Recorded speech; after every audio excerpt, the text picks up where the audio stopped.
हाँ, hi friends, मैं Amay sir. Simplex method के बाद हम लोग और एक मेथड के अंदर बढ़ने वाले हैं, वो है ड्यूअल सिंप्लेक्स मेथड। अभी ड्यूअल सिंप्लेक्स मेथड और सिंप्लेक्स मेथड वैसे तो सेम है, लेकिन थोड़ा डिफरेंस है। इसके लिए वो ड्यूअल सिंप्लेक्स हो गया है।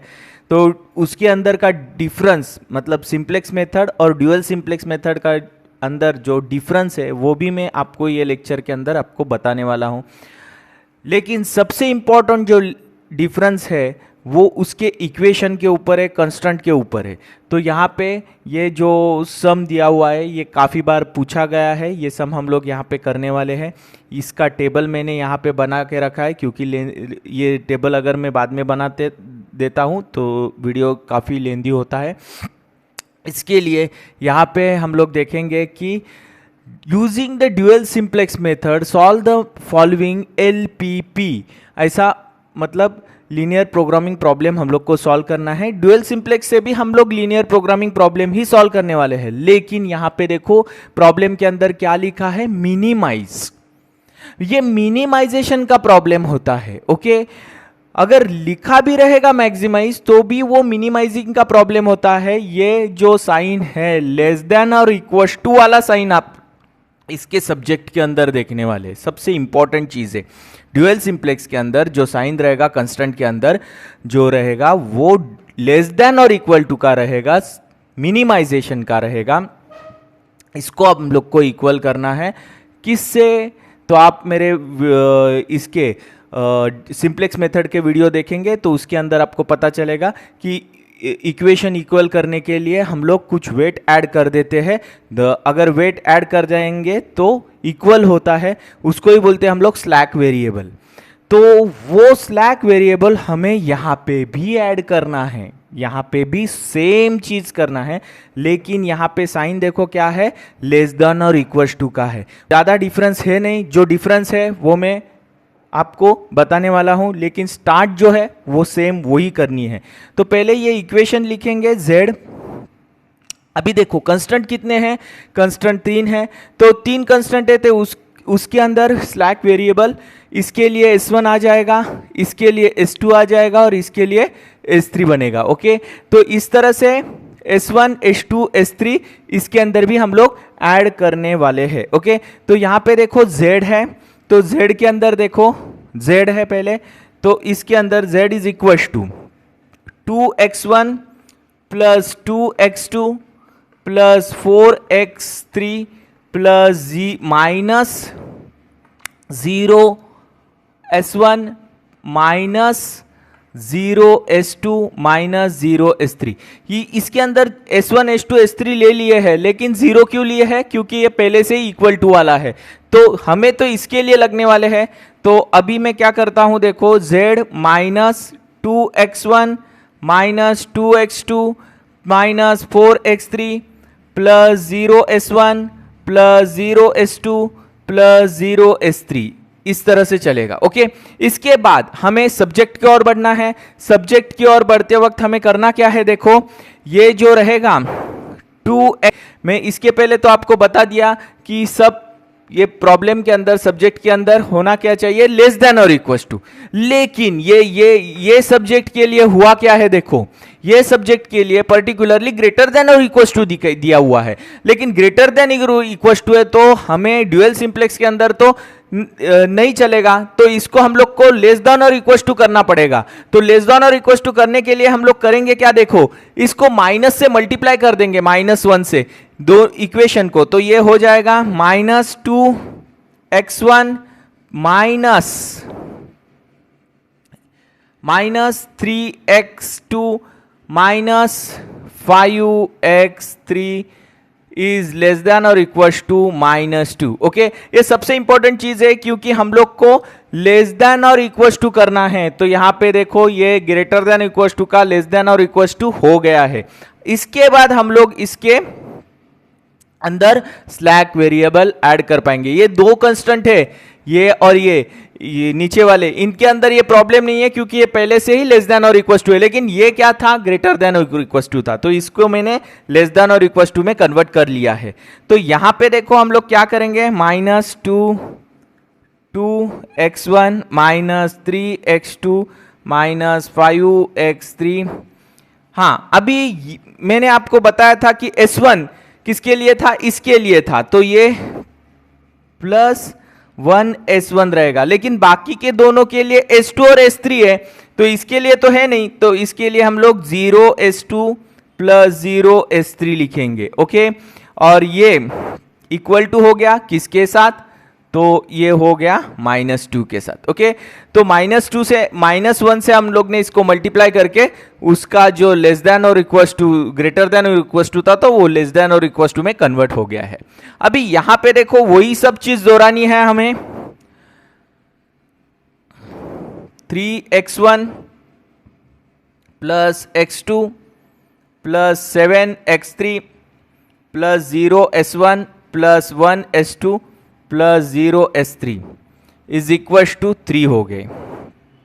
यहां पे आप करेंगे तो x1 + 4x2 + 6x3 और यहां पे +0S1 + 0S2 + 1S3 is equal to 5 हो चुके हैं। तो यहां पे देखो ये तीनों जो है वो सब्जेक्ट हमें मिल चुके हैं और ये z का इक्वेशन है। ये अभी हमें करना क्या है, ये अभी इधर तक तो जो स्टेप्स थे वो इनमें एक ही डिफरेंस था कि लेस देन और इक्वल टू आपको देखना है, यहाँ पे लेस देन और इक्वल टू रहेगा। ये ड्यूअल सिंप्लेक्स के लिए हम लोग मिनिमाइज का प्रॉब्लम करते हैं इसके लिए। ओके, तो इधर तो स्लैक वेरिएबल ऐड करने तक तो सेम है, लेकिन अभी हम लोग आगे बढ़ेंगे। तो अभी टेबल के अंदर तो वैसा कोई मेजर चेंज है नहीं है। हम सिंप्लेक्स मेथड के अंदर बेसिक वेरिएबल लिखते थे, कोएफिशिएंट ऑफ लिखते थे, उसके बाद x1 x2 x3 s1 s2 s3 लिखते थे और बाद में RHS वैल्यू लिखते थे। और रेशो जो था तो रेशो यहां पे लिखते थे। ओके, लेकिन ये रेशो वाला जो कॉलम है यहां से कट होके ड्यूअल सिंप्लेक्स के अंदर ये यहां नीचे आ गया है। रेशो वाला जो कॉलम है यहां से कट होके ये कहां पे आ गया है, नीचे आ गया है। और किसका रेशो आने वाला है वो मैं थोड़ी देर के अंदर आपको बता देता हूं। तो यहां पे अभी हम लोग देखो, यहां पे मैं z लिख देता हूं। z का जो इक्वेशन रहेगा तो ये वाला z का इक्वेशन आपको उठाना है और लिखना है, और ये कंपेयर हो रहा है 0 से। तो यहां पे मैं ये z वाला इक्वेशन अगर लिख देता हूं तो यहां पे देखो ये x1 होता है, ये x2 होता है, ये x3 होता है, ये s1 होता है, ये s2 होता है, ये s3 हो जाता है। ओके, अभी यहां पे इसके नीचे आपको क्या लिखना है, -2 -2 और ये -4 हो गए। -2 -4 हो गए। इसके बाद ये हो गया आपका 0, यहाँ पे 0, यहाँ पे 0। इसके बाद यहाँ पे हमारे जो ये रहेंगे वो S1 रहेंगे, S2 रहेंगे और S3 रहने वाले हैं। जैसे उस सिंप्लेक्स मेथड में थे वही टाइप से हम लोग जाने वाले हैं। इसको फर्स्ट इटरेशन बोलेंगे और आगे जाएंगे तो सेकेंड इटरेशन हो जाएगा। ओके, तो मैं हमेशा आपको कहते आया हूं ये जो पार्ट रहेगा ये एक पेज के ऊपर आता है तो अच्छा रहेगा, और बाकी टेबल का जो पार्ट है ये कंप्लीटली एक पेज के ऊपर आना ज़रूरी है, क्योंकि हम लोग पेज अगर पलटी करके ऐसे देखेंगे तो उसमें मिस्टेक होने की बहुत चांसेस रहते हैं, उसके वजह से आपका लास्ट का आंसर बिगड़ सकता है। ओके, क्योंकि क्या है, माइन्यूट मिस्टेक आपके मार्क्स मतलब बनाएंगे नहीं और लास्ट का आंसर आपका प्रॉपरली आ नहीं पाएगा। ओके, तो यहां पे हम लोग बढ़ेंगे। तो यहां पे देखो सब्जेक्ट के अंदर -2 है, यहां पे -3 है, -3 है, यहां पे -5 है, ये 1 है, ये 0 है, ये 0 है, और यहाँ पे -2 हो गए हैं। यहाँ पे आप देखेंगे तो सेम आपको यहाँ से उठाना है इसके, तो ये 3 है, इसके बाद ये 1 है, इसके बाद ये 7 है, और इसके बाद ये 0 है, इसके बाद ये 1 है, ये 0 है। ओके, इस तरह से चलता रहेगा। यहाँ पे आप देखेंगे 1 4, इसके बाद ये 6, यहाँ पे 0, यहाँ पे 0, यहाँ पे 1, और लास्ट में अंत में यहाँ पे 5 है, और यहाँ पे हमें 3 मिल चुके हैं। इस तरह से हमारा ये जो फर्स्ट इटरेशन का जो टेबुलर फॉर्मेट में जो एलिमेंट रखने थे, प्लेस करने थे, वो फॉर्म तक हमें हो गया है। अभी इसके अंदर जो सिंप्लेक्स मेथड और डुअल सिंप्लेक्स के अंदर जो डिफरेंस है वो भी मैं अभी आपको, यहाँ पे सबसे इंपॉर्टेंट चीज क्या है देखो, अभी हम लोग जो एनालिसिस करेंगे इसके अंदर, सिंप्लेक्स के अंदर हम लोग क्या देखते थे, सबसे पहले कि रो को इसको देखते थे, ऊपर के एलिमेंट को, और ये जो ऊपर के जो जेड के एलिमेंट रहते थे उसके अंदर मोस्ट निगेटिव देखते थे, मोस्ट निगेटिव। ओके, लेकिन यहां पे आपको ये ऊपर वाले एलिमेंट नहीं देखने हैं, आपको आरएचएस वैल्यू वाले एलिमेंट देखने हैं और उसके अंदर मोस्ट निगेटिव देखना है। क्या बोल रहा हूं मैं, आरएचएस वैल्यू के अंदर मोस्ट निगेटिव एलिमेंट देखने हैं, जैसे डुअल सिंप्लेक्स के अंदर। और सिंप्लेक्स के अंदर ऊपर कॉलम के अंदर जेड के इधर यहां पे जो एलिमेंट रहेंगे उसमें मोस्ट निगेटिव देखने, ये गलती नहीं होनी चाहिए क्योंकि वही सबसे बड़ा डिफरेंस है। तो यहां पे ये जो है ये मोस्ट निगेटिव हो गया है, निगेटिव एलिमेंट हो गया है। तो most negative element right hand side के वजह से, जो आरएचएस साइड के वजह से मिला है, उससे जो फॉर्म होगी वो जो क्या होने वाली है, वो रेड पेन से मैं थोड़ी मार्क करता हूं, वो रो हो गई है आपकी। तो ये रेड पेन से मैंने यहां पे मार्क कर ली है, इसको हम लोग बोलेंगे की रो। ये हो गई आपकी की रो, ये होगी की रो। ओके, सबसे इंपॉर्टेंट चीज थी ये की रो हो चुकी है। अभी इससे हमें करना क्या है, देखो की रो तो हमें फॉर्म करके मिल चुकी है, अभी हमें आगे की ओर बढ़ना है और क्या करना है, ये की रो से हमें ये जो z वाला एलिमेंट है, ये z और की रो, इनका रेशो लेना है। रेशो के अंदर जो फॉर्मूला रहेगा, रेशो के अंदर मैं फॉर्मूला लिखता हूं, रेशो क्या है देखो, रेशो इज इक्वल टू की z अपॉन की रो। ओके, z अपॉन की रो करना है, तो z अपॉन की रो करेंगे हम लोग, तो यहां पे आपको रेशो मिलने वाला है, ये रेशो हो गया, ये z अपॉन, ये देखो -2 है और यहाँ पे -2 है, तो ये -2 -1 मिलेंगे। यहाँ पे -2 है और -3 है, देखो मैं करके दिखाता हूँ, -2 और -3 है, तो क्या मिलने वाले हैं, 2/3 मिलने वाले हैं हमें।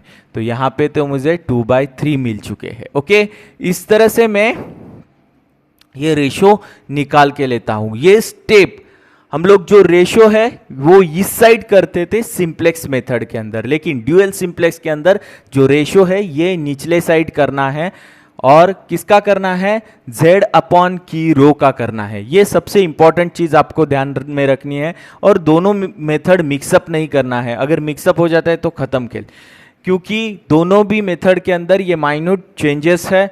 दूसरा सबसे पहला चेंज था वो तो मैंने पहले ही आपको बता दिया, मैक्सिमाइज और मिनिमाइज का, तो ये हम लोग मिनिमाइज के लिए करते हैं मेथड। ओके, तो यहाँ पे 4 और ये हो गया आपका -5, तो ये हो गया आपका 4/5, तो यहाँ पे मैं 4/5 लिख देता हूँ।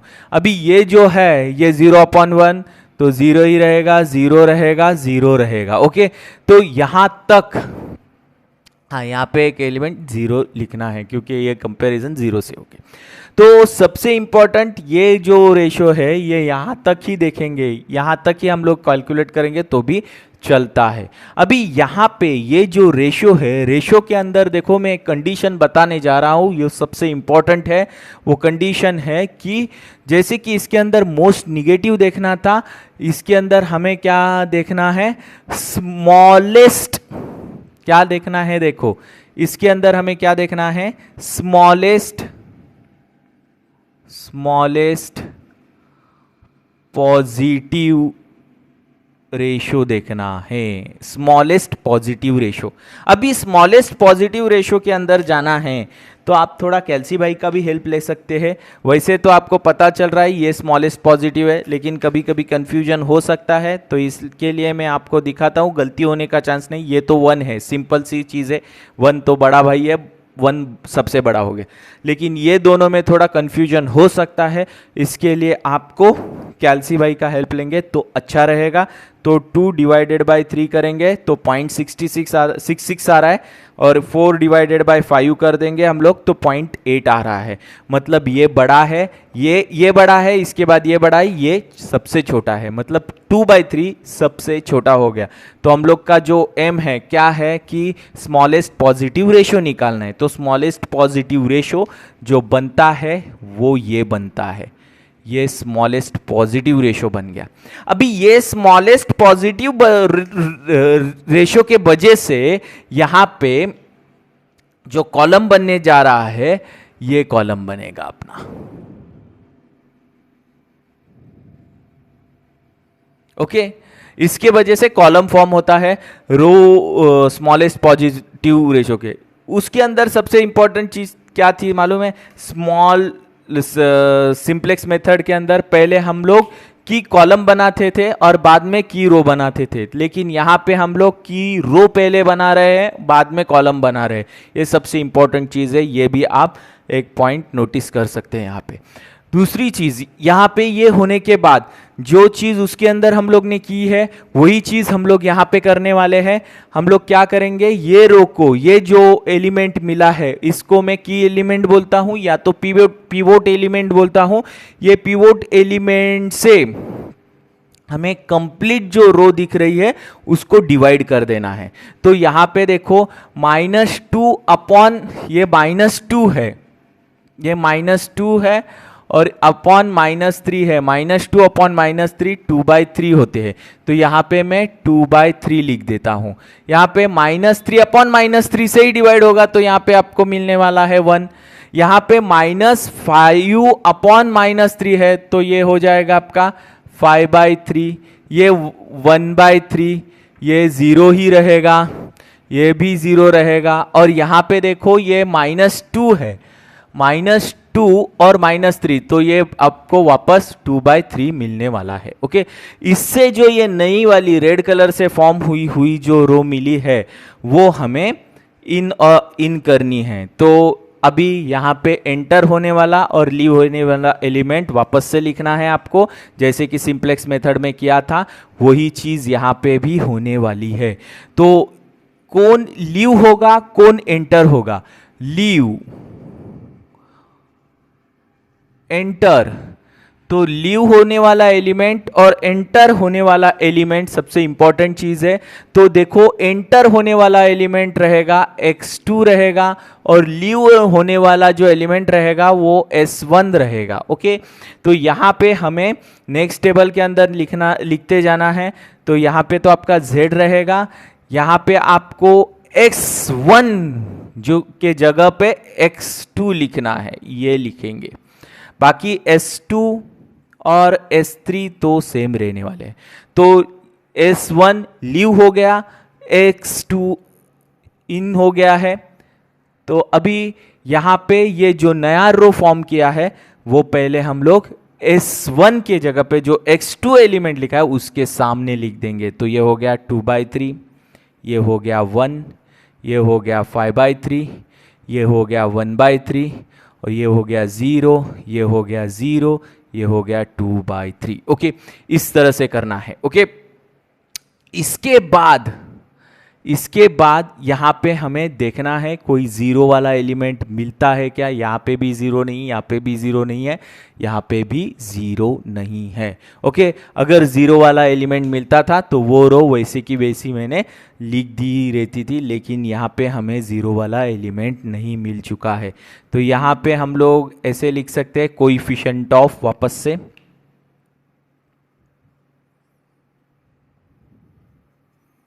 ऑफ। ओके, लेकिन ये लिखने की कुछ ज़रूरत नहीं है, ये x1 x2 क्योंकि ये चेंज होते जा रहे हैं, खाली हमें z के वैल्यू इस तरह इधर लेने हैं। ओके, लेकिन कैसे लेने हैं उसके लिए हमें रो ट्रांसफॉर्मेशन करना पड़ेगा। तो यहाँ पे थोड़ा एक ये 1 को -3 डिवाइड कर देते हैं तो इसका साइन माइनस आ जाएगा।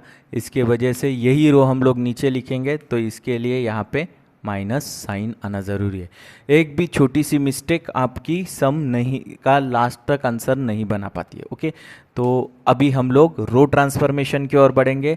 देखो, तो हम लोग ये जो रो है पर्टिकुलरली, इसको हम लोग यहाँ पे मैं रेड पेन से इसको रो लिख देता हूँ R1, ये हो गया R2, ये हो गया R3 और ये हो गया R4। इस तरह से हम लोग रो के नंबरिंग किए, ये हमें बहुत हेल्पफुल रहेगा।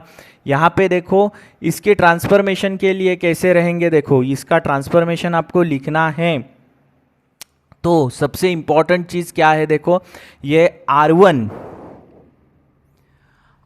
है, उसका वैल्यू क्या है वो देखना है, वो -2 है। ओके, यहाँ पे हमें क्या लाना है, ज़ीरो लाना है। क्या लाना है, ज़ीरो लाना है। -2 है, हमारे पास 1 है, तो यहाँ पे तो प्लस साइन चलेगा क्योंकि एलिमेंट माइनस है आगे वाला, और अपना 1 जो है वो प्लस है, तो बीच का साइन प्लस रहेगा।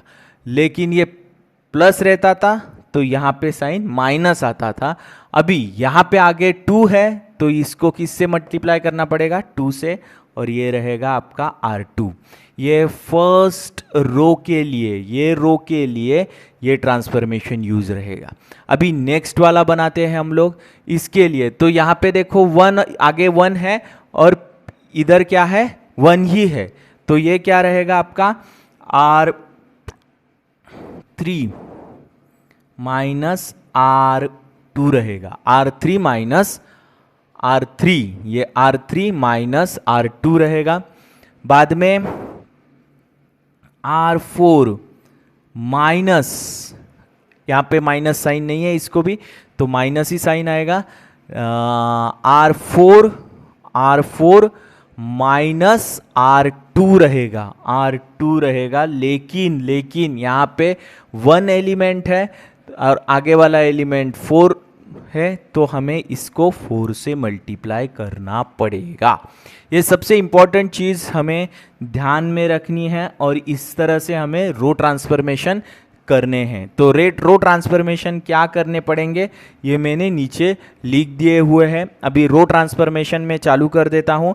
R1 के लिए, मतलब इसके लिए जो एलिमेंट फॉर्म करेंगे, इसके लिए ये रहेगा पर्टिकुलरली, तो ये मैं सॉल्व करूँगा। यहाँ पे देखो R1 क्या है, देखो यहाँ पे आपका R1 जो है वो -2 है, -2, और उसका जो एलिमेंट है वो +2 × 2/3 है। तो इसको हम लोग कैलकुलेट करेंगे तो ये -6 + 4/3 हो जाएंगे, तो ये -2/3 ही मिलने वाले हैं हमें।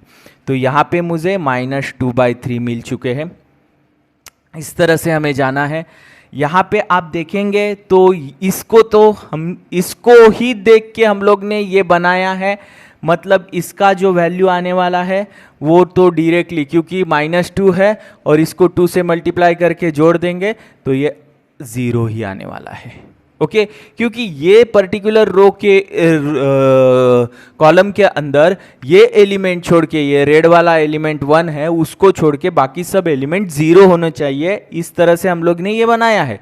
लेकिन अभी इधर तो 0 आ गया है, इधर सब एलिमेंट 0 आने वाले, ये खाली 1 बचने वाला है। ओके, अभी यहाँ पे देखेंगे तो यहाँ पे -4 है, आगे -4 है, और ये यहाँ पे +2 × 5/3 है। तो यहाँ पे देखो ये -12 + 10/3, तो यहाँ पे आप देख लेंगे तो आपको पता चलेगा। तो ये वो एलिमेंट 2/3 माइनस ही हो गया है, -2/3 ही मिलेगा, -2/3 मिलने वाला है। इस तरह से हम लोग बढ़ रहे हैं। अभी यहाँ पे देखो, यहाँ पे क्या है, यहाँ पे आगे 0 है और यहाँ पे -1/3 है, तो आगे वाला एलिमेंट 0 माइनस ये आपका हो गया 2 × -1/3, तो ये आपका बनेगा -2/3 वापस से। इधर भी आपको -2/3 मिलने वाला है। अभी यहाँ पे देखेंगे आप तो यहाँ पे भी दोनों एलिमेंट जीरो है तो यहाँ पे तो जीरो ही मिलेगा, यहाँ पे भी दोनों एलिमेंट जीरो है तो यहाँ पे भी जीरो मिलेगा। लेकिन यहाँ पे देखो, यहाँ पे आगे वाला एलिमेंट जीरो है, बीच में प्लस साइन है, 2 है, और ये है आपका नया एलिमेंट 2/3 है।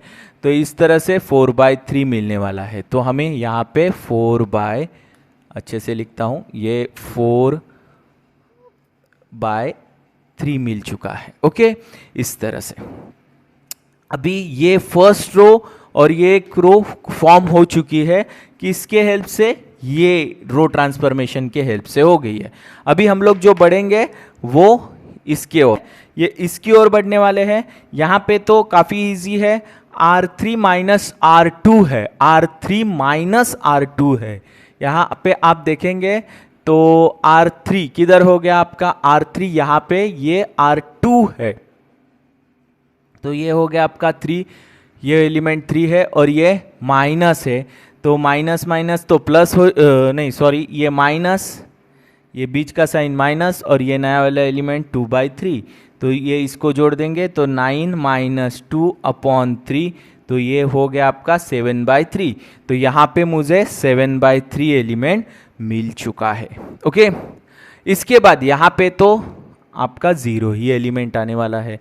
अभी आप यहाँ पे देखेंगे तो यहाँ पे देखो ये 7 है और इसके बीच में माइनस साइन है, और ये 5/3 है, तो ये 21 हो चुके हैं, -5/3। तो इसको हम लोग अगर माइनस कर देते हैं तो ये हो जाएंगे हमारे 16/3। इस तरह से आगे बढ़ते रहेंगे हम लोग। अभी यहाँ पे देखो 0 है और ये -1/3 है, लेकिन यहाँ पे माइनस और ये माइनस प्लस हो जाएंगे तो ये 1/3 मिलेंगे हमें। अभी आगे जाएंगे तो यहाँ पे आपका जो एलिमेंट है वो 0 है आगे वाला, और पीछे ये वाला 0 है, तो यहाँ पे तो 1 ही रहेगा आपका, कुछ असर नहीं है, यहाँ पे 0 रहेगा।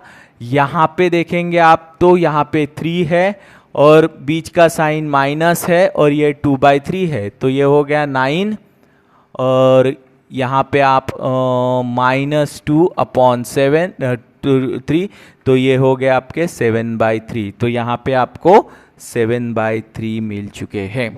अभी सबसे लास्ट वाला जो एलिमेंट बचा है, रो बची है, इसके लिए हम लोग कैलकुलेशन करने वाले हैं। तो R4 के लिए देखो क्या है, R4 हमारा 1 है, यहाँ पे 1 है, और यहाँ पे जो एलिमेंट है वो 4 से मल्टीप्लाई होके 2/3 रहेगा, 2/3। तो यहाँ पे हमें क्या मिलेगा, 1, तो ये हो गया आपका 3 -8/3, तो ये हो जाएगा आपका -5/3। ओके, तो इस तरह से यहाँ पे जो एलिमेंट मिलने वाला है वो -5/3 मिलने वाला है। अभी यहाँ पे देखेंगे आप तो यहाँ पे देखेंगे आप तो यहाँ पे तो एलिमेंट डायरेक्टली 0 आ गया है, क्योंकि इसको ही पकड़ के हम लोग ने ये रो ट्रांसफॉर्मेशन लिखा था। तो अभी इसके ओर देखना है वापस से 6। तो आगे वाला एलिमेंट क्या है आपका?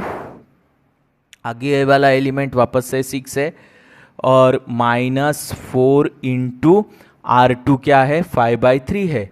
तो यहाँ पे हम लोग 6 -20/3, तो ये इसको मल्टीप्लाई कर देंगे तो 18/3, तो ये हो गया -2/3 मिलेंगे हमें। तो यहाँ पे हमें 2/3 मिल चुके हैं माइनस। इस तरह से चलेंगे हम लोग। इसके बाद यहाँ पे तो 0 है और यहाँ पे इसके साथ -4 जुड़ता है, तो ये हो गया आपका 4/3, माइनस माइनस प्लस हो जाएगा और 4/3 हो जाएगा। यहाँ पे दोनों 0 है तो कुछ असर नहीं है, 0 ही आने वाला है। यहाँ पे आगे 1 है और पीछे 0 है, तो वही एलिमेंट आपको कैरी करना है 1। अभी यहाँ पे 5 है और पीछे जो एलिमेंट है वो -4 इंटू 2/3 है, तो इसे हम लोग जोड़ेंगे तो 15 माइनस 8/3, तो ये हो गए 7/3। तो इस तरह से यहाँ पे भी मुझे 7/3 मिल चुके हैं। ओके,